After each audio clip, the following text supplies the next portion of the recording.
ever just buy things and open things because you just need to pick me up? Well, today we're going to do that.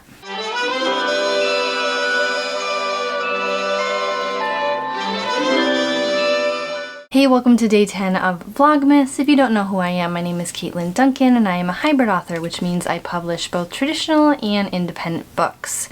Here on my channel we talk about the writing process and all the bookish things, so if you want to check out any of my books, here are a few. If you want to continue this relationship, be sure to hit that subscribe button and the little notification bell next to it so you know the next time I upload. So my apologies yesterday for sort of cutting you off. I did not have time at all to sit in front of the camera and chat.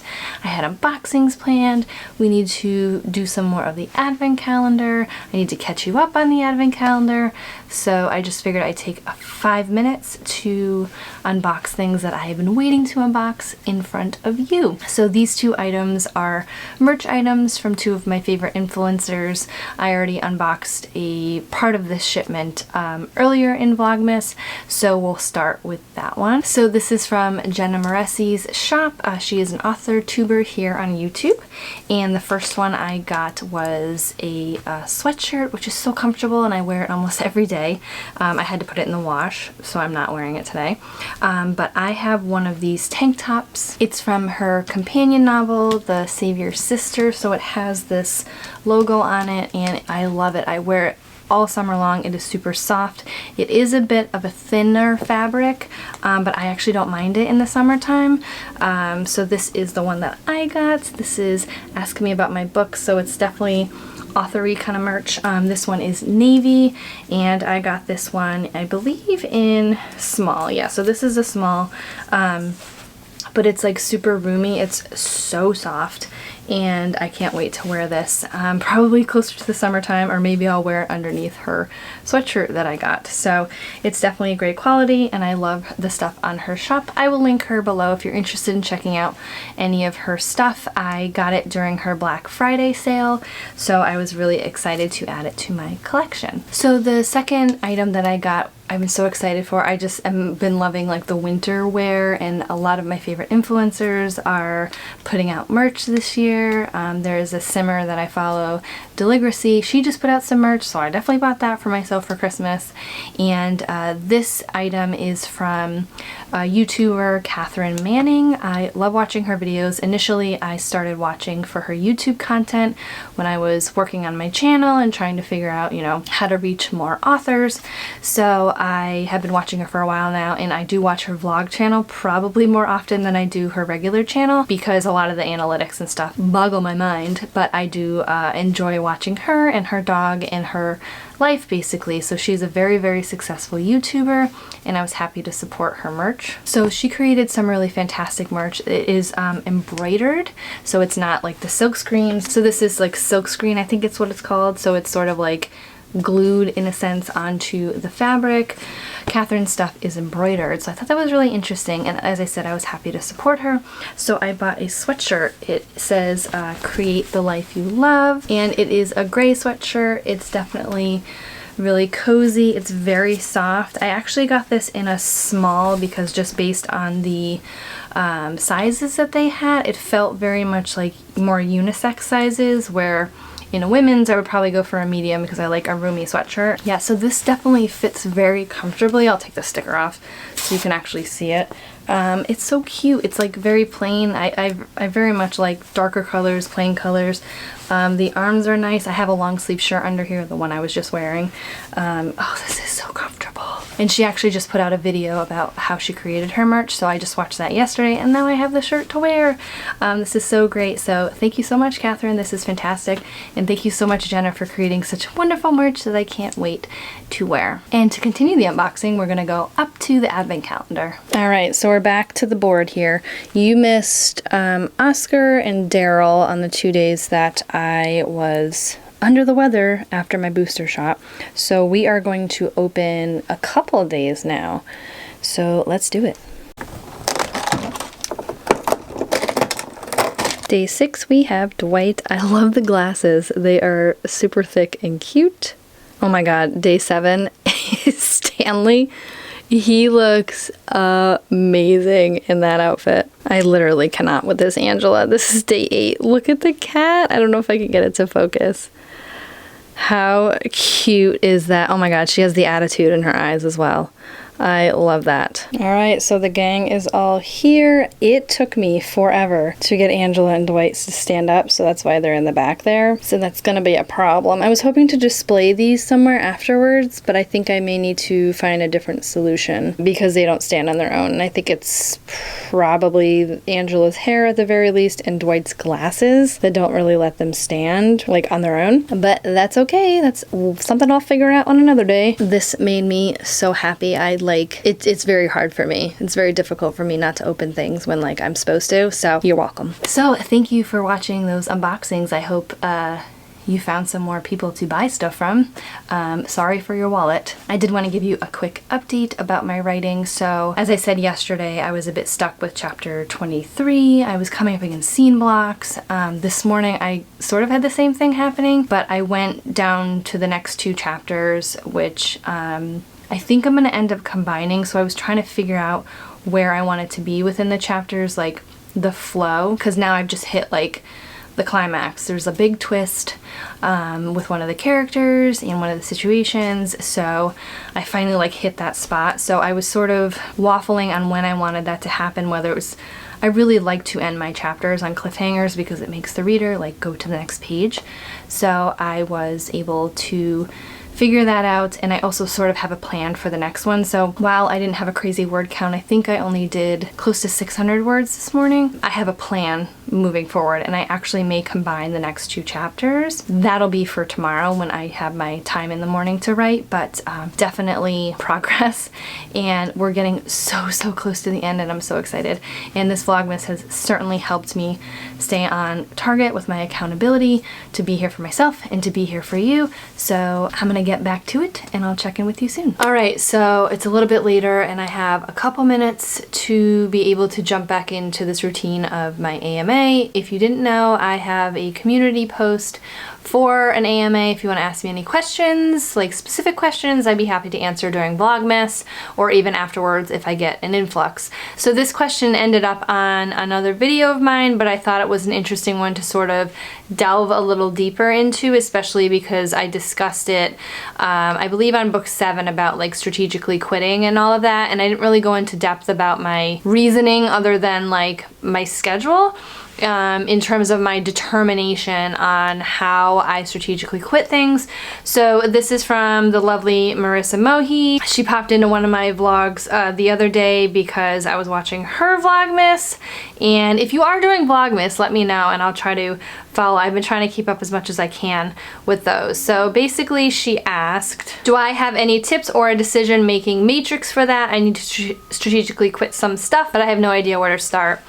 With strategically quitting, for me, this is sort of a phrase that I've adopted over the past few months. I really start with sort of a feeling of uncomfortableness. Now, I've been publishing for a while now, so there's many moments in publishing where you are uncomfortable or it's a little strange, especially if you're doing something new or you're having a communication issue with a subcontractor of yours or your editor at a publishing house or an agent or anything like that. So it sort of comes from like something different in the mix, and it's, for me, it's if I am struggling really hard with something that I used to be able to do okay, or I just feel uncomfortable. It's really a gut feeling for me when I'm like, something needs to change. I usually get like moody and upset, like I'll get very internal. I'm a very internal person when I get uncomfortable. So I really try to look for those pain points, and like once I've honed in on what the pain point is, like what is bothering me. Okay, when it came to my schedule, I literally have no time to write. That's what's bothering me. It's making me nuts. Okay, why don't I have time to write? What am I putting in front of writing? Things like that. So those are these questions that you can ask yourself if you are in this position. Another instance when it came to me, like I talked all about why I quit traditionally publishing in a video recently, and I'll put that video in the cards. And I had to like look back and be like, what is bothering me? Like at the time I had a contract in hand. I had 2 books that they wanted from me, and I just didn't want to give them any more books in a sense. So it's a difficult thing, especially, you know, in publishing. So I had to hone in, like, okay, this is great. This is the point, getting contracts. So why do I feel uncomfortable about it? Well, I just wrote a book about rights reversion, and if I sign this contract, then I don't have the rights to my book. Okay, so how long do I need to wait till I get my rights? Okay, how long is it gonna take for me to write these books? Okay, it's a digital first contract, so I don't get paid until at least 3 months after publication. So I don't even know if these books are going to be worth it. As I went through all of 2020 and 2021, where I've been trying to break through all of this control, why would I go back to this situation again? Like, I would just be on a hamster wheel at that point. So those are things for me. Like, I start to really dig into, like, okay, what is this going to do to my schedule? What is this going to do to my mental health? Is this even worth it? Is this the path that I want to go on for the rest of my life? So a lot of these decisions they start from that pain point, and then you really have to dig in and ask yourself these questions. You know, is this going to help your business, if that is your focus? And honing in on that focus for a specific thing. You know, if you want to be a writer. So what's the most important thing for a writer? Books or novellas or poems or whatever you're writing. If you want to be a novelist, for instance, and you're doing all of these other things and you're saying, I have no time to write my novel. Well, why are you doing those other things? Are those other things helping you write your novel? If not, and your plan is to be a novelist, then you may need to strategically quit some of those other things. So I hope that made some sense. A lot of it is basically just looking at yourself, how you're feeling, and what your goals are. And I'm not gonna go into goal setting or anything like that, but if you have a passion, and especially because here we talk about more like a creative passion like writing, if you have that passion and you want to make it a career, or even if you want to make it a hobby, if it is your goal to publish one book, whether it's traditionally published or self-published, and you are doing all of these other things that do not work toward that goal, then you may need to ask yourself some questions. Is this goal the thing you want to be doing? If yes, then everything else may need to go. Some of those things may need to go, or everything else does. It just depends on how much time you have. So I hope that helped. That's sort of the process that I go through when I think about this stuff. And if you're not like an internal thinker, if you need to write it down, if you need to talk to other friends, I would probably stick to people within that sort of bubble. So if you're talking about writers, I would talk to other writers. I found throughout the years I don't really bother a lot of people in my life with writing stuff if they aren't in the industry, because I really don't get what I need out of them in terms of like help or advice or anything like that. So definitely reach out if you are the person who needs to talk things out. You know, there's a ton of author groups out there too. You could, if you don't really have friends in the space, or even feel free to comment below if you want me to sort of chat it out with you. I'd be happy to try to help if I can, if you're having any pain points. But I hope, Marissa, I sort of answered your question. And also another quick update. I didn't mention before that I did my mastermind meeting last night. We usually do that once a week. I do it with a writer friend of mine, and we sort of like talk about our goals for the week. I do have some exciting news coming up that I can't talk about. I know I'm being that person, but I do need to have like legal documents involved before I'm able to say anything, because if I say something and it doesn't happen, I don't want to put my foot in my mouth, because I have a lot of exciting things coming from it. An exciting new like authory path, experiment type of thing that I'm excited to do. So we talked about our goals. My goals are to continue with my editing for this week and also work on Vlogmas, and that's just really my focus. I'm really focusing hard as I'm getting onto that climax of my book. I'm like feeling the excitement of the story, and I always get to this way, whether I'm drafting or editing, when I get to the end of my book, I'm just like, go, go, go, go, go. Like I can see the finish line. I'm almost there. So I'm really, really excited. I have 6 or 7 chapters left, depending on how I combine. I may combine 2 of them. So yeah, it's all very exciting. I feel so much better than I did yesterday. From Vlogmas Day 9, you could see how chaotic it all was, but I'm feeling very like much back in my schedule. Distance learning really just takes a minute to get used to in terms of the schedule and like having to do a lot more things during the day. on top of work, on top of life. So yeah, that's it for now, and I'll hopefully check in with you soon. Hey, so I look a little different. I got my bangs trimmed. They were just getting out of control and poking me in the eyes all the time, so figured I'd come in and have like an actual nice look, because my hairdresser actually did a little blowout to my hair while I was there, which was very nice. So while I was out, I had to run a couple of errands. I had to go to the library. I picked up some holds that have come in, so now the pressure is on for me to finish some books here. So I did that. While I was driving, I listened to 2 of the HB90 videos, and it's so interesting to me that after I've taken this course so many times, I just really jive with certain parts of it. Like, the overall course is amazing, but as I really dig into finding my productivity and goal setting and all of that, like as I find my way to like the perfect, or at least like an improved plan every quarter. So I really connected with this process of decluttering your mind, and as I go through the HB90 course, I always update my author business plan. I sort of married them together. I believe I have a video on that. If I do, I'll link it in the cards. I can't remember how many videos I've done, or actually I've done over 200. I got a nice little email the other day, which is fun. So the process of decluttering my mind, I usually, even though she says like make sure you declutter everything in your mind, things you want to do in the future and all that, like I usually just focused on the next quarter, or at least the next coming year. But I really want to take a pause and do a deep dive, a little more of a brain dump. I want to be very specific, and I want to get everything on paper. I don't know how I want to store that information yet. I think just for the process now, I may write it down for a couple of days and then put it into my author business plan. But this is a part of the process that's going to change, and I would really love for this to be like sort of a parking lot of everything.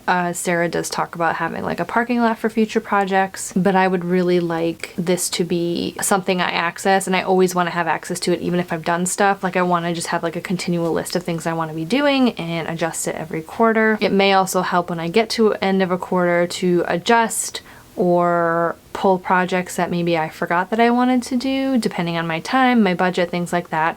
So definitely a fantastic recap of those 2 videos, and we're not even at the end of the day. It is 4:30, it's the end of my work day, but I am done with today. There is going to be no more work today.